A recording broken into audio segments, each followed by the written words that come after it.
오늘 이제 히브리서 마지막 말씀, 지옥을 지고 영문 밖으로 나아가자. 기도하고 시작하겠습니다. 하나님 아버지 감사합니다.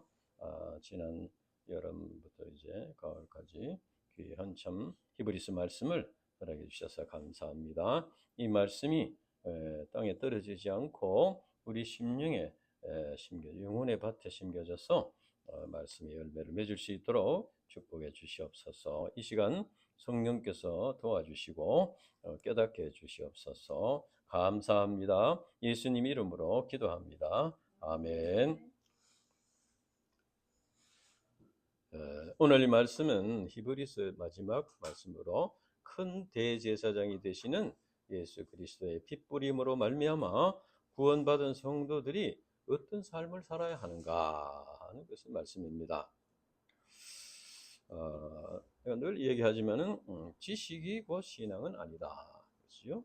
그래서 진리를 알고 있는 것만으로는 의미가 없고 그 말씀을 실천함으로써 열매를 맺어야 자기 신앙이 될 수 있다. 그렇죠?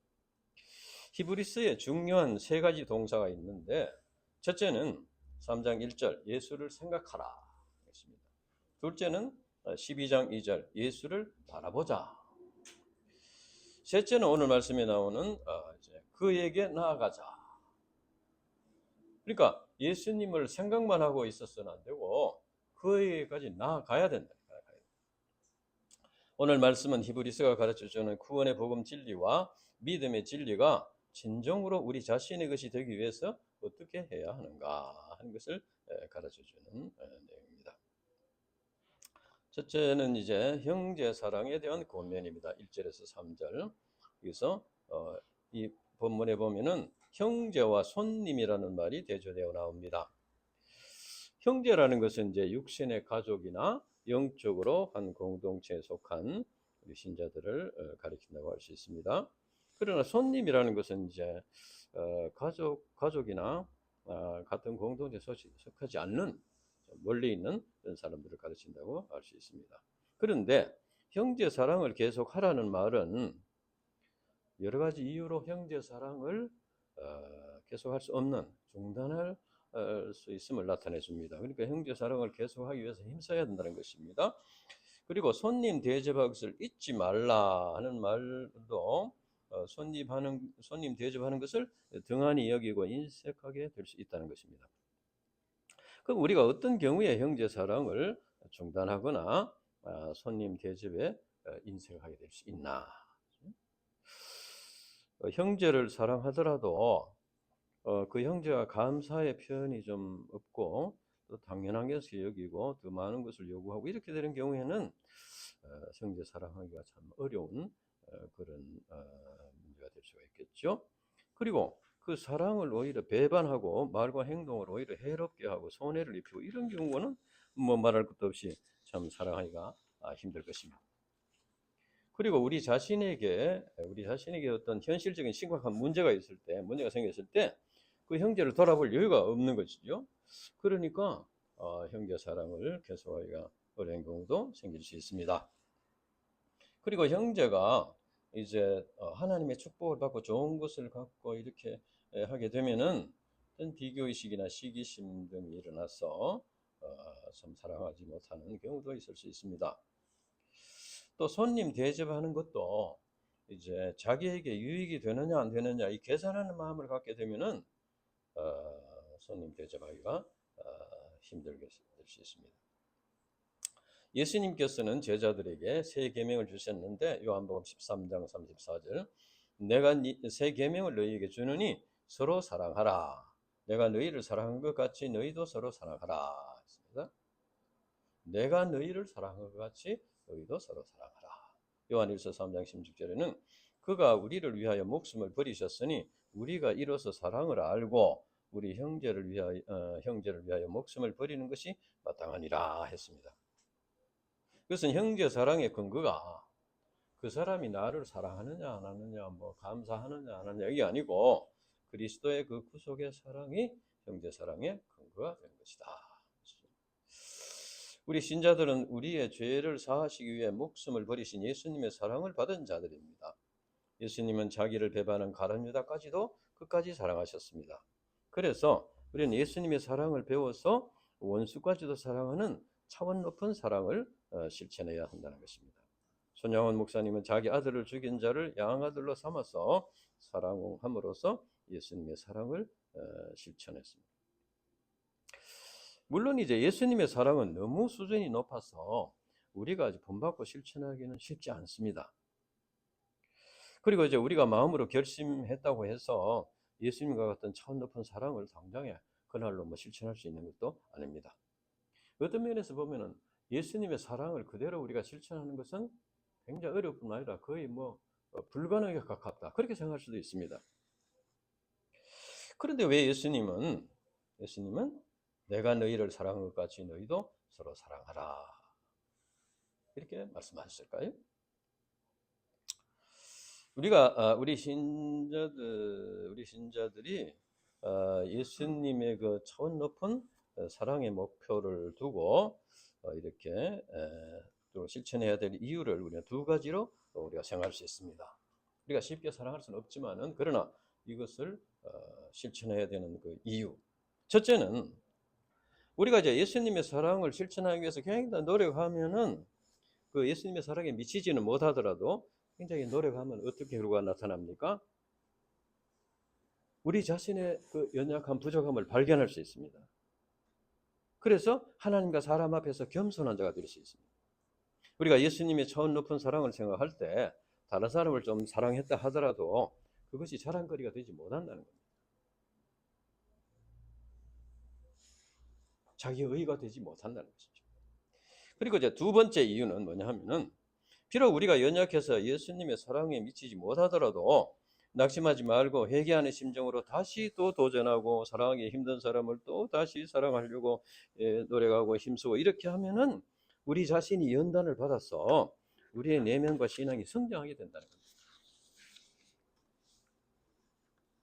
그래서 우리가 예수님의 사랑의 목표를 두고 그 사랑의 목표를 두고 그것을 감당하려고 이렇게 좀 애를 쓰고 투쟁하면은 실패하면 또 다시 일어나서 또 노력하고 이렇게 하면은 우리 자신이 성장하고 그리고 형제 사랑을 계속해서 할 수가 있다. 그리고 이제 부지 중에 천사를 대접했다는 것은 이제 아브라함의 경우를 말하는 것입니다. 부지 중에 천사를 대접했다. 평소에 이제 손님 대접하기를 힘썼던 아브라함은 부지 중에 천사를 대접하게 되었고 예수님의 친구가 하나님의 친구가 되어서 하나님의 축복을 받게 되었습니다. 우리가 손님을 대접하다가 부지 중에 천사를 대접하게 된다면 너무나 큰 축복이 될 것입니다. 그래서 어떤 분은 이렇게 말합니다. 모든 사람이 다 천사라고 생각하고 정성껏 대접하면은 그 중에 진짜 천사를 만날 수 있다. 이렇게 얘기하는 사람도 있습니다. 그러나 롯은 어떻겠습니까? 롯은 아마 성경에 계산하는 마음 이런 것 때문에 아주 형식적으로 천사를 대접했었죠. 그래서 우리가 이제 사랑을 실제적인 삶 속에서 사랑을 실천하는 자가 되어야 된다. 그 다음에 너희도 함께 갇힌 것 같이 갇힌 자를 생각하고 해서 이것은 이제 상대방 입장을 생각하라는 겁니다. 그러니까 상대방의 입장을 생각하고 하면 살아갈 수 있다는 것입니다. 그러니까 내가 연약하고 또 어떤 현실 고통스럽게 하는 문제가 있는 것처럼 다른 사람에게도 있다. 다른 사람에게도 연약함이 있고 고통스러운 문제가 있다는 겁니다.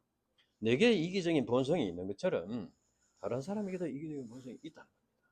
그러니까 내가 다른 사람을 사랑하기가 힘든 것처럼 다른 사람도 사랑하기가 힘든 점이 있다는 겁니다. 그렇지만은 이제 열심히 이제 투쟁한다는 것이죠. 그러니까 우리가 이제 너희도 함께 갇힌 자 된 같이 갇힌 자를 생각하고, 그러니까 우리가 상대방의 입장을 생각할 때 우리가 사랑을 할 수가 있다. 그 다음에는 이제 음행과 탐욕에 대한 경계입니다. 4절에서 6절에 보면은 음행과 간음은 사랑의 기본적인 단위로 하시니 가정을 파괴시키는 아주 심각한 문제입니다. 영적인 공동체 교회에서도 이런 음행으로 인해서 교회가 파괴되는 참 사단의 역사에 말려드는 이런 경우가 있습니다. 개인적으로도 평생 쌓아놓은 그 인격이 음행으로 인해서만 하루아침에 무너지는 경우도 있습니다. 그래서 하나님께서는 음행과 간음을 행하는 자들은 반드시 심판하신다 했습니다. 그리고 성경에는 이제 돈을 사랑하시는 것이 일만하게 뿌리라고 했습니다. 그러니까 돈 자체가 이제 더러운 것은 아니지만은 그 돈을 사랑하는 것이 문제다 그 말입니다. 돈을 사랑하게 되는 것은 세상에 소망을 두고 돈을 의지하는 마음 때문입니다.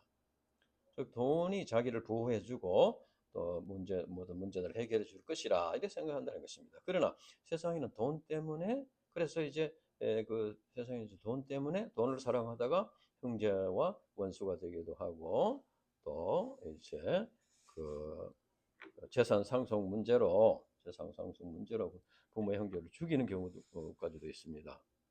돈 때문에 교회 내에 분쟁이 일어나기도 하고 또 재물에 대한 그 유혹, 재물이 자기를 지켜주실 것이라는 이런 유혹으로 인해서 주님의 부르심과 제자의 삶을 결단하지 못하고 신앙과 사명을 버리는 경우도 있습니다. 물론 이제 돈이 있으면 편리한 점도 있습니다. 그러나 우리 인간에게는 돈으로 해결하지 못하는 문제가 더 많습니다. 돈이 있으면 해결할 수 있는 것도 있지만은 돈으로 해결하지 못하는 문제가 더 많습니다.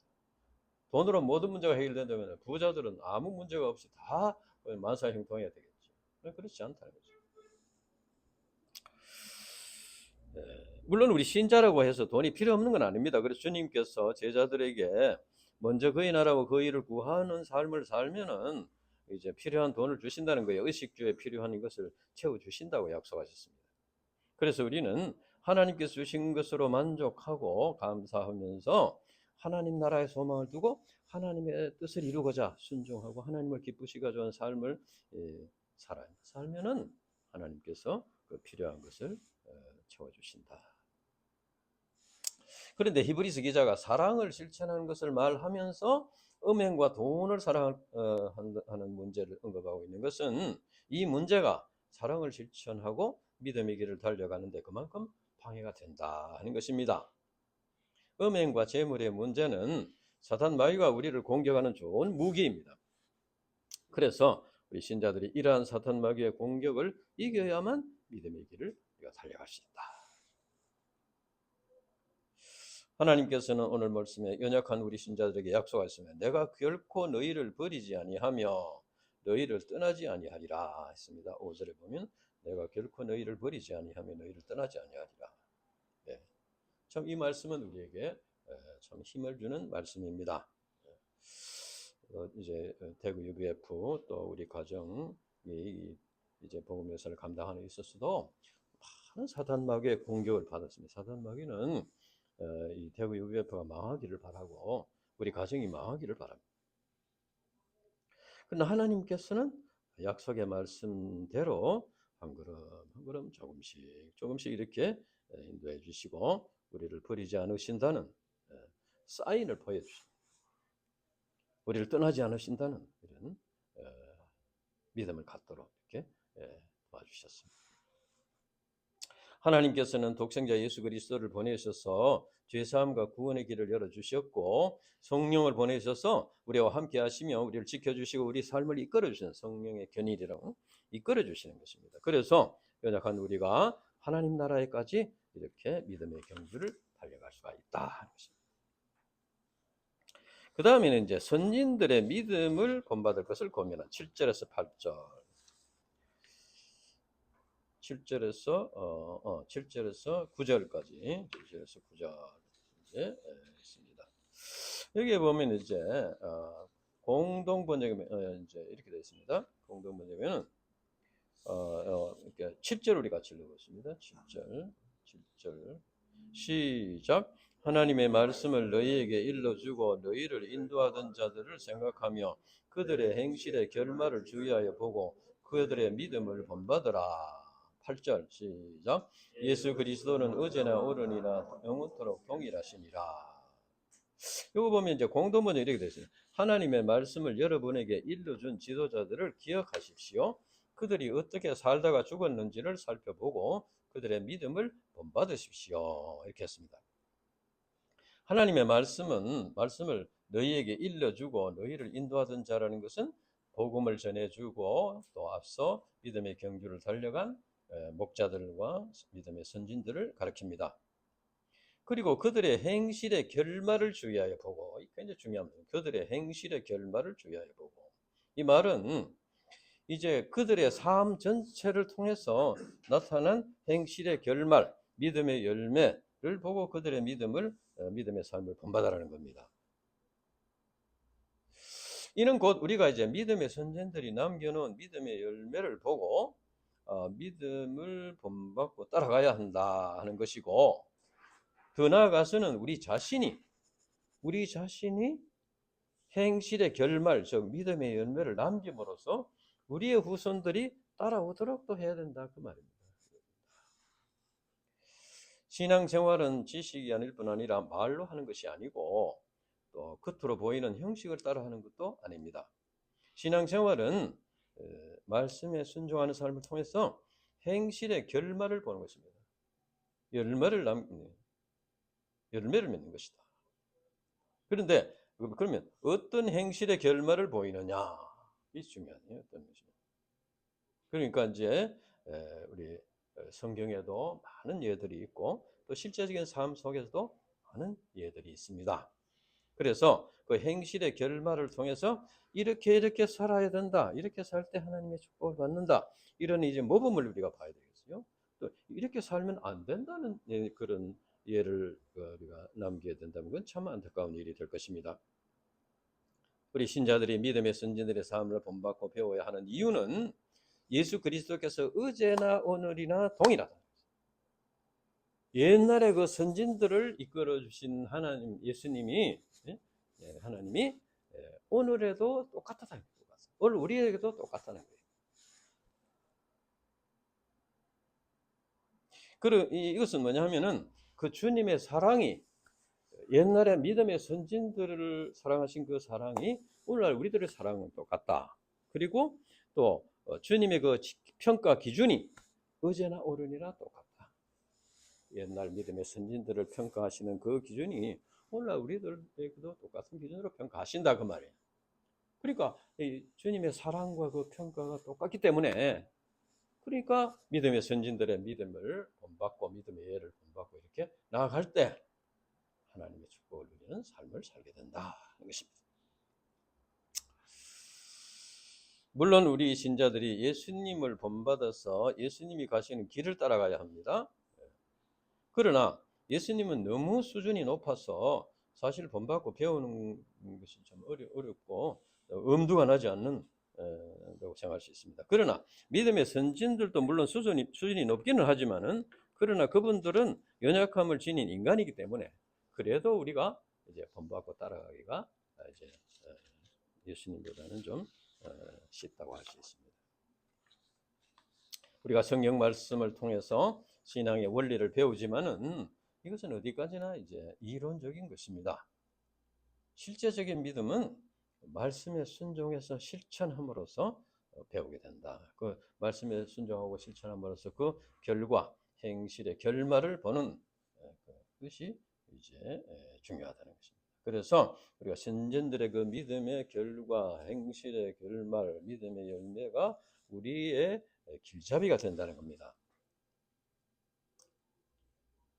우리 이대모대 목자님은 이번에 히브리서 공부를 통해서 신앙생활을 하는데 만나는 여러 가지 문제들에 대해서 해답을 얻게 되고 참 좋았다고 했습니다. 특히 하나님께서 기뻐하시는 것을 자신이 기뻐해야 한다 하는 진리를 배웠다고 했습니다.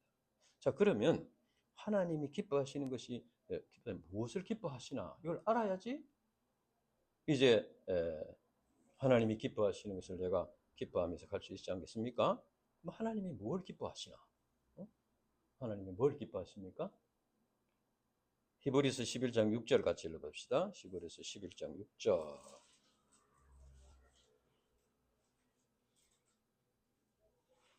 시작. 믿음이 없이는 하나님을 기쁘시게 하지 못하나니 하나님께 나아가는 자는 반드시 그가 계신 것과 또한 그가 자기를 찾는 자들에게 상 주시는 이심을 믿어야 할지니라. 믿음이 없이는 하나님을 기쁘시게 하지 못한다. 그러니까 하나님은 믿음을 기뻐하신다는 거예요. 그러면은 그 믿음이 뭐냐? 믿음이. 믿음이라는 것이 그러면은 이제 마치 뭐 고목나무나 바위 덩어리 앞에 가서 절을 하면서 빌듯이 하나님 도와주세요. 하나님이 도와주시면 성공할 수 있음을 믿습니다. 하나님께서 도와주시면은 뭐 이렇게 참 건강을 지킬 수 있음을 믿습니다. 이렇게 하는 것이 그것이 믿음이냐? 그러니까 하나님을 믿는 믿음. 그러니까 믿음은 고목나무에 빌고 믿는 거하고는 다르다 그 말이야. 다르다. 하나님께서 기뻐하시는 믿음은 무엇이냐? 우리가 오늘은 우리 사무엘상 15장 22절 같이 읽읍시다. 사무엘상 15장 22절.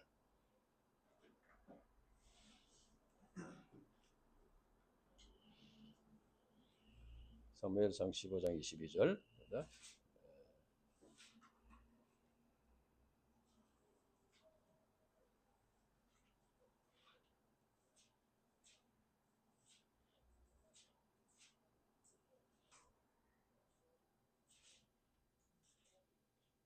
15장 20절 시작. 사무엘이 이르되 여호와께서 번제와 다른 제사를 그 목소리 청종하는 것 좋아하심같이 좋아하시겠느냐? 순종이 제사보다 낫고 듣는 것이 소양의 기름보다 나으니. 그래서 여기서 보면은 하나님께서는 이제 우리의 믿음을 기뻐하시는데 그 믿음이 내가 하나님을 믿음을 가지고 있습니다 하는 그 증거가 뭐로 나타나느냐? 그것은 순종으로 나타난다. 순종으로.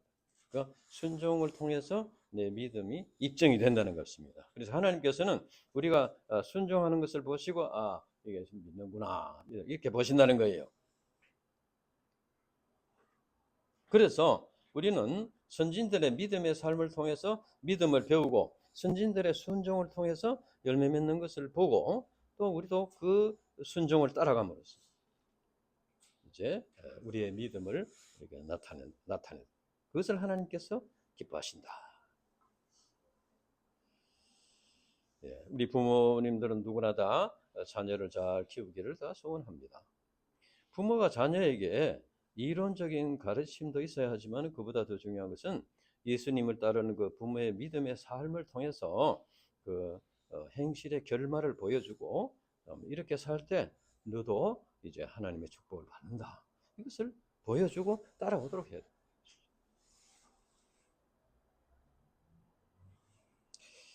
그리고 이제 여러 가지 다른 교훈이라는 것은 이방 종교도 물론 포함되지만 여기서 히브리서 수신자가 유대인 신자들이었는 것을 생각할 때 여기서 다른 교훈이라는 것은 율법을 가르친다 이렇게 볼 수 있습니다.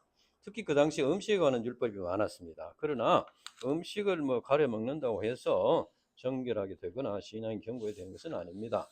예수님은 사람의 뱃속에 들어가는 것이 더럽게 하는 것이 아니고 입에서 나오는 것이 더럽게 한다 이렇게 말씀하십니다. 그러니까 마음이 중요하다. 그래서 마음이 은혜로 굳게 한다.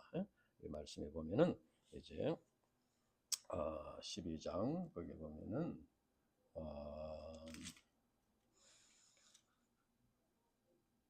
마음이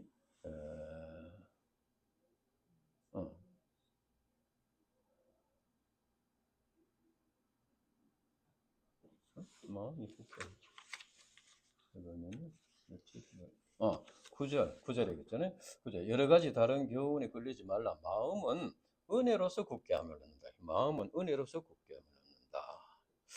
마음은 은혜로서 굳게 한다는 건 뭡니까? 이 은혜라는 것은 이제 예수 그리스도의 십자가의 은혜, 구원의 은혜, 또 복음의 제사장으로서의 부르신 그 부르심의 은혜. 이 은혜로서 강건하게 된다는 거예요.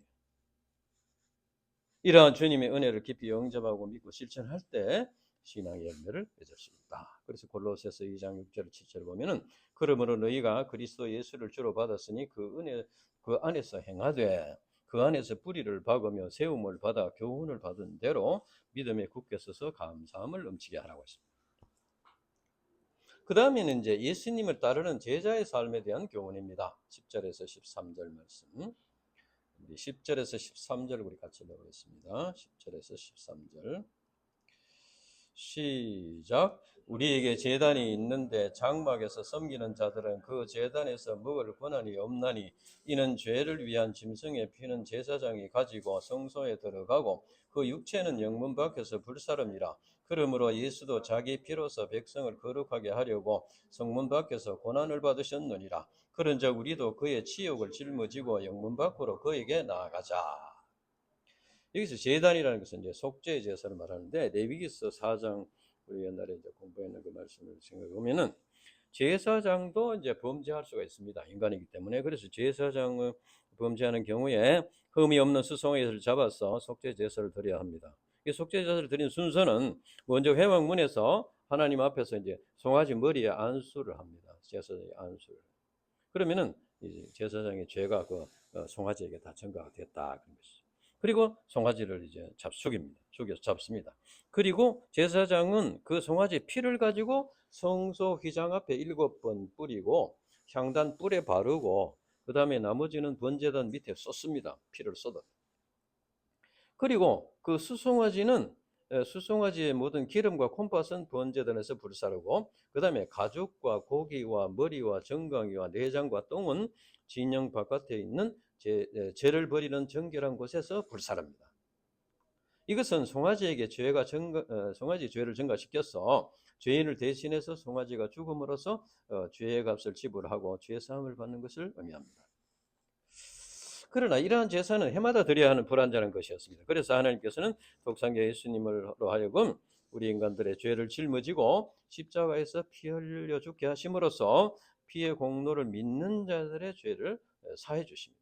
그래서 이제는 매년 짐승을 들여서 제사를 지을 필요는 없고 이제 예수 그리스도의 십자가의 공로를 믿으면 제사함을 받는다. 그래서 이제 여기 보면 우리에게 제단이 있는데, 우리에게 제단이 있는데 이 제단은 예수 짐승을 잡는 제단이 아니고 예수 그리스도께서 자기를 희생제물로 바친 영적인 제단입니다.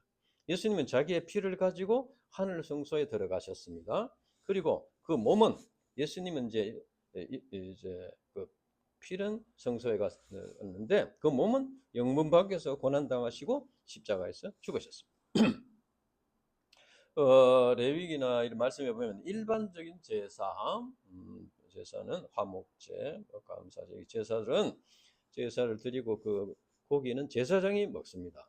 그러나 속죄 제물의 경우에는 제사장이 먹을 권한이 없다고 했습니다. 그것은 이제 불태워서 하나님께 드려야 됩니다. 영문 밖에서 태우도록 되어 있습니다. 이와 같이 구약의 제사법은 장차 오실 예수 그리스도의 온전한 제사의 그림자입니다. 그런즉 우리도 그의 치욕을 짊어지고 영문 밖으로 그에게 나아가자.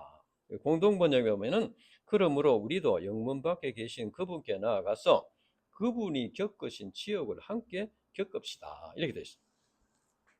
자, 여기서 보면은 그의 치욕이라는 것은 이제 예수님께서 당하신 고통과 수치를 말하는데 여기서는 두 가지를 생각할 수 있습니다. 이걸 잘 생각해야 됩니다.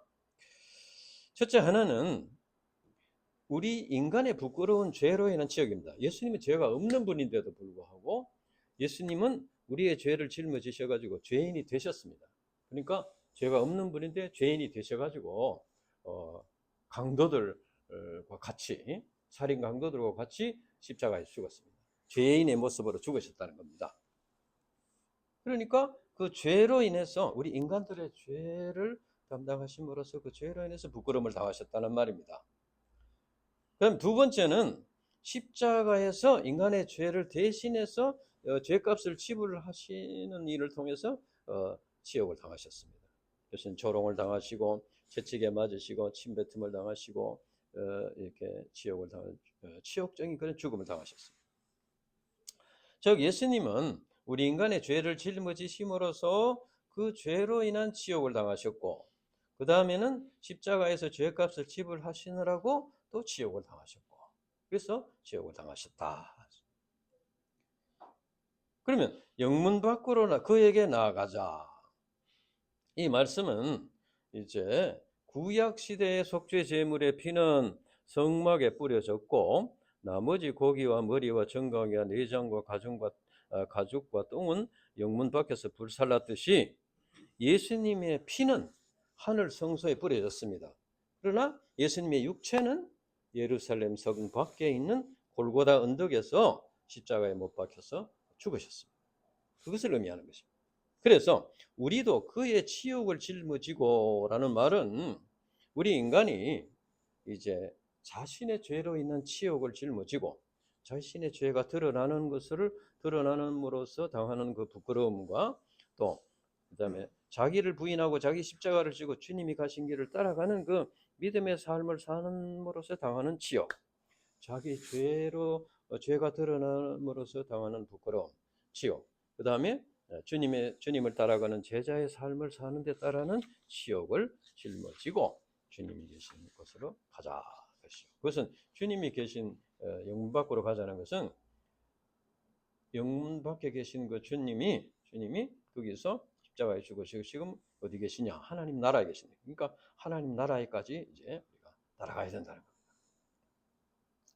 그래서 이제 말씀을 통해서 자기의 죄가 드러나더라도 만약에 회개하지 않고 그냥 건너뛰어 버린다거나 또 사람들에게 인정받기 위해서 자기를 뭐 미화하거나 그다음에 뭐 십자가가 이제 주어져도 그것을 회피하고 이렇게 넘어간다면은 그것은 이제 주님을 따르는 삶이라고 할 수 없을 것입니다.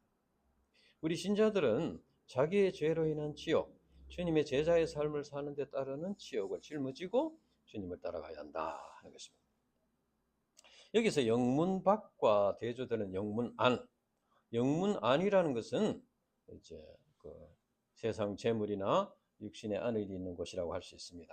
영문 밖에는 조롱과 멸시와 궁핍과 십자가와 죽음이 있는 곳입니다.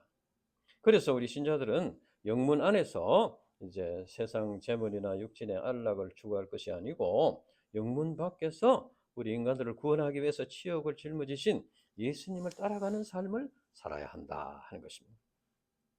이런 것 자기를 부인하고 자기 십자가를 지고 주님이 가신 그 십자가의 길을 따라가는 것입니다. 베드로는 이 땅에 거룩한 나그네의 삶을 살고 있는 신자들에게 말했습니다. 베드로전서 4장 13절. 오직 너희가 그리스도의 고난에 참여하는 것으로 즐거워하라.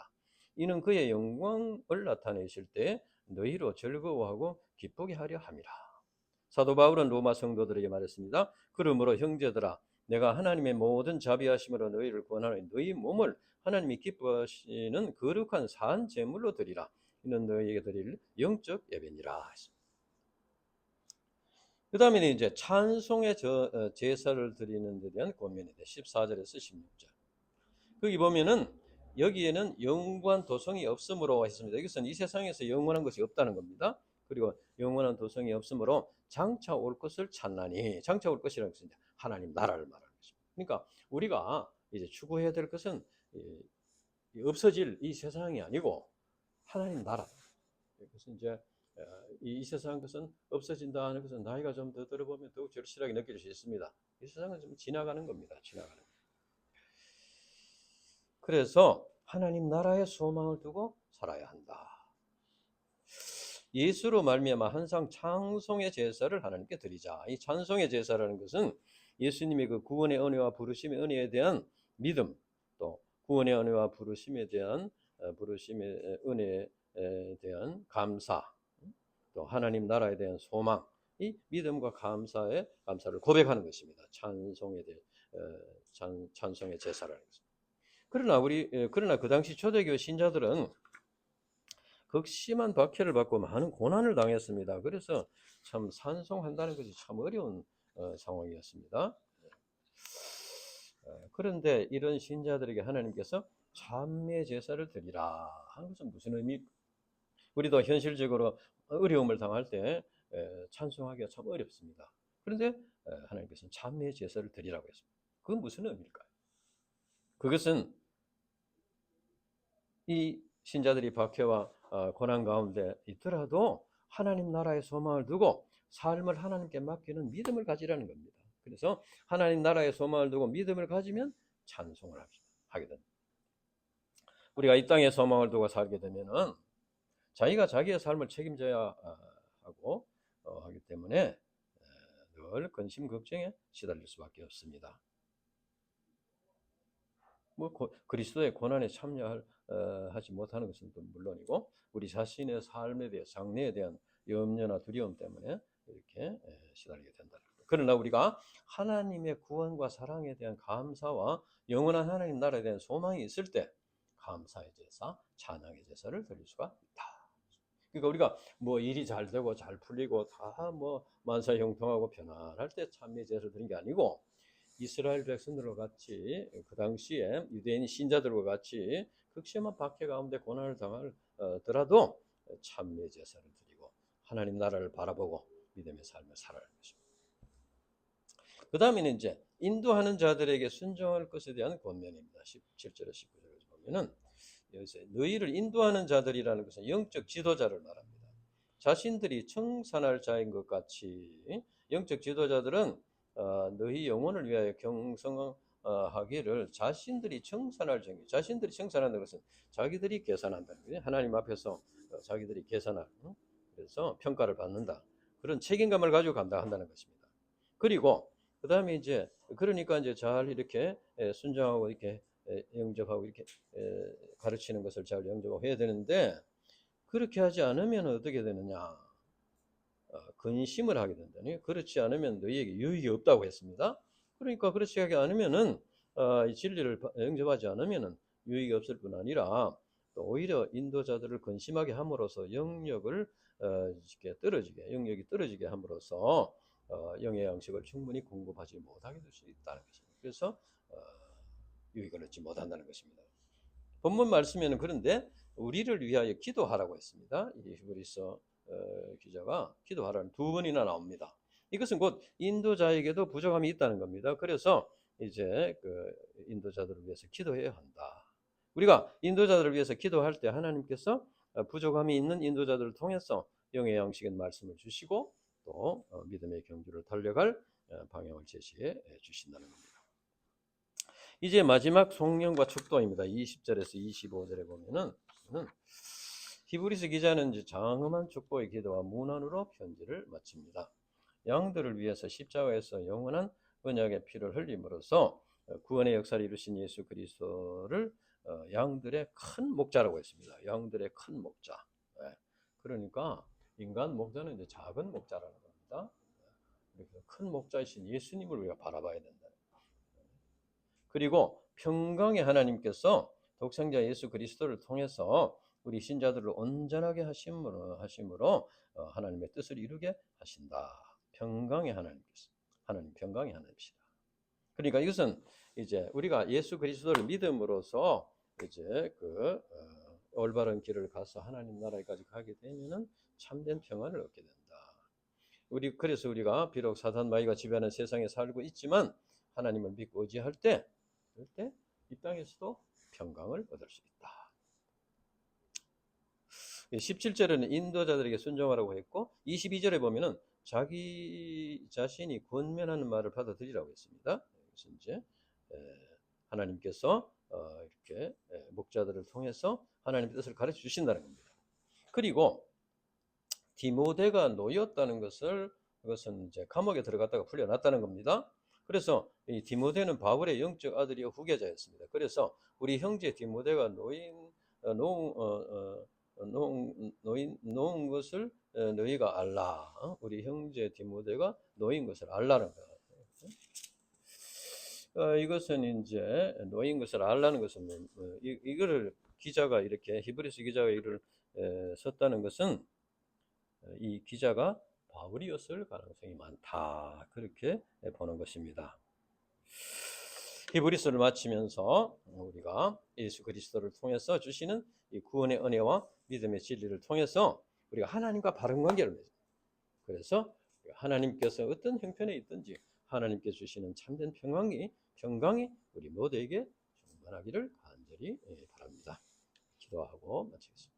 하나님 아버지 감사합니다. 이제 히브리서 말씀 또 우리에게 가르치셔서 감사합니다. 많은 말씀을 우리가 들었습니다.